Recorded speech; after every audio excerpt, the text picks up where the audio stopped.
Sorry about that. We are back. And yeah. Maggie's working in the dark, building trellises for a vegetable garden she hopes will supplement their depleted rations. So obviously, a lot of people died. And at the same time, with some of the people dying, also they lost some rations because of that, and people were kind of wasting it because they ended up dying anyway. She still has not seen a single bud, but her husband Glenn assures her that they'll be okay. They can find some food, obviously. I mean, they've been able to scavenge all these years, so I'm not surprised there. They notice Denise and Abraham acting anxious about something and run to investigate. So, it's kind of strange. There's kind of some strange behaviors going on.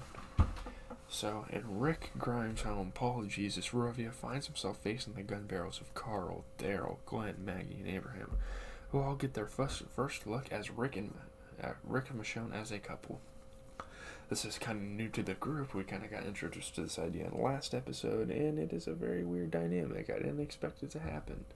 But Walking Dead has to throw some curveballs at us. Jesus calmly explains that knots untie, locks get picked, entropy comes from order, suggestive of a philosophy that seeks harmony over control. So he's just kind of trying to preach to these people, convince them to let him go, and that's why the episode's called Knots Untied, because this little monologue he has. Jesus reveals that while he was loose, he took account of the Alexandrians' armory and provisions, assessing their food supplies to be very low for his estimate of their population. So he evaluated them. He was able to figure out how much of what they need. And yeah, he can offer all that to them. Jesus apologizes for getting off to a bad start, but says they're on the same side, the living side. That is true, and reveals he's from a community much like theirs, where part of his job is to search for other settlements with which to trade. He's like a salesman. He's like a trade salesman, almost. He invites Rick and the others to visit and see for themselves. Why is it so lengthy? As Rick's group prepped the RV for the trip, Denise gives Daryl some oatcakes as thanks for his previous efforts. Carl tells Rick that he accepts Rick and Michonne's relationship and turns down an invitation to go with them, joking that he would not make a good impression with his messed up face. And yeah, he just kind of finds some humor out of it. I guess that's a good thing. And also he wants to watch the baby and make sure this community is alright while they're gone. So Carl likes Michonne, so obviously he accepts this relationship. After heading out, Abraham quietly asks Glenn whether Maggie's pregnancy was intentional or not, to which Glenn explains that he and Maggie are trying to build something, and that they all are. And if you can have a baby in the apocalypse, I think that's a beautiful thing, because although you're putting a baby through some pretty traumatic events, it still brings hope for the future of society. On the way, they see a vehicle smoking as a result of a wreck. Jesus says it's his people, and Rick's group tracks them to a nearby building and rescues them from walkers. So yeah, Rick's group helps him, and maybe favors will be returned later. Among the rescued are obstetrician Harlan Carson, new character played by R. Keith Harris, who offers his services to aid in Maggie's pregnancy in return. So coincidentally, obviously it's kind of like the plot convenience. Oh, they found someone to actually help with the delivery of the baby and whatnot. Their group arrives at the Hilltop Colony, a community built around Barrington House, a plantation taken over by the state as a living history museum. So they turned to history museum, they built walls around it, and it's their community. A stockade was built with telephone poles from a nearby supply depot, and other survivors brought trailers with them from a FEMA camp. They are raising livestock and growing crops, successfully supporting their growing population. And yeah, this group seems to be chugging along pretty well. Obviously Alexandria is bigger, but person by person, I would say this place is doing a lot better. One of the guards at the gate demands that Rick's group surrenders their weapons before entering. However, Jesus is able to convince them to allow Rick's group to remain armed. So in case something bad happens, in case something erupts while they're inside the walls, they can take action.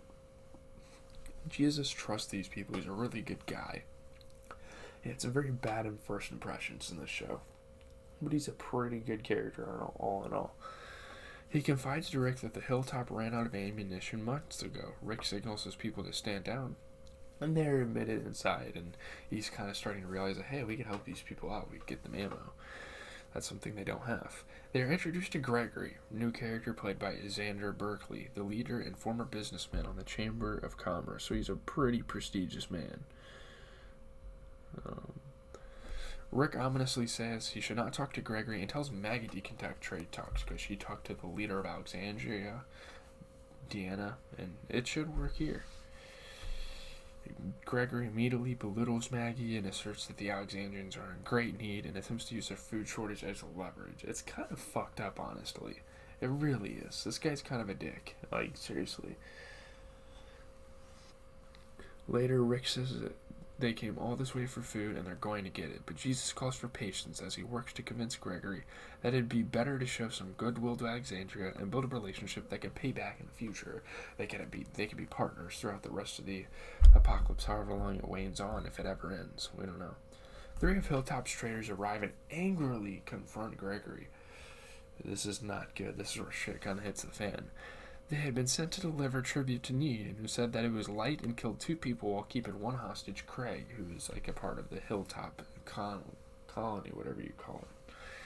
For Craig's release, his brother, Ethan, delivers a message from Negan by stabbing Gregory in the gut. So now the leader of the Hilltop colony's life is on the line, and Rick's group's going to help save it, and they have to help fend off some of these other guys.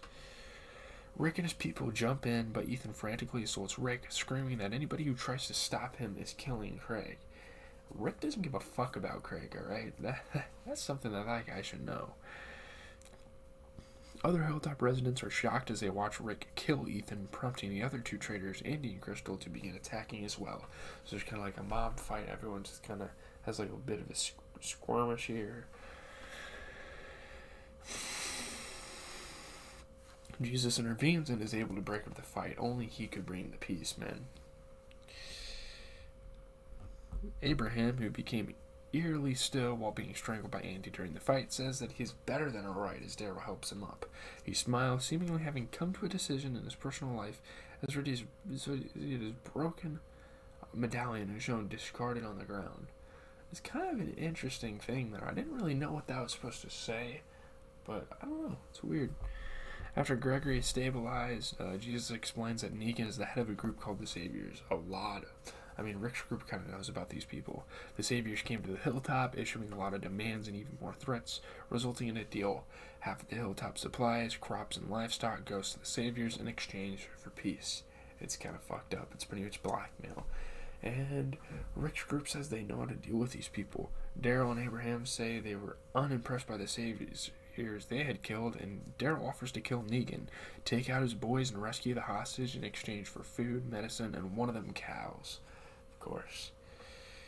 Maggie closes the deal with Gregory, demanding half of everything for the Hilltop in advance. So she's pressing the issue. She's being aggressive with the trades. She's never really done that before when she talked like Deanna and them, so she gets to try to go through. Andy and Jesus go with Rick's group to execute a plan to take down the Saviors. Carson examines Maggie and gives her an ultrasound picture of her unborn child, along with prenatal vitamins. The picture is passed around the RV on the trip back and seems to resonate with Abraham, who exchanges a look with Glenn. They're all very proud of him. And Abraham might think about doing it himself. Pretty dope episode here. 96%, 7.6 out of 10 on the Rotten Tomatoes website. We talk about that's like a film consensus website. Untie is an excellent, albeit unevenly scripted foundation for the dangerous and degenerative societal clash it foreshadows. We're seeing later on in this season that things are going to boil down to it. We're going to have a crazy fight between Negan, I don't know what you call Rick's group, but Rick's group alongside the Hilltop colony. It's going to be crazy. It's going to be a civil war, because at this point, they're on the same side. Jesus is right. They're on the living side. So it's going to be looked at as a civil war here, anything human conflict-wise moving forward. So yeah, I'm out, guys. I got to go. I got to work on some homework, do stuff like that.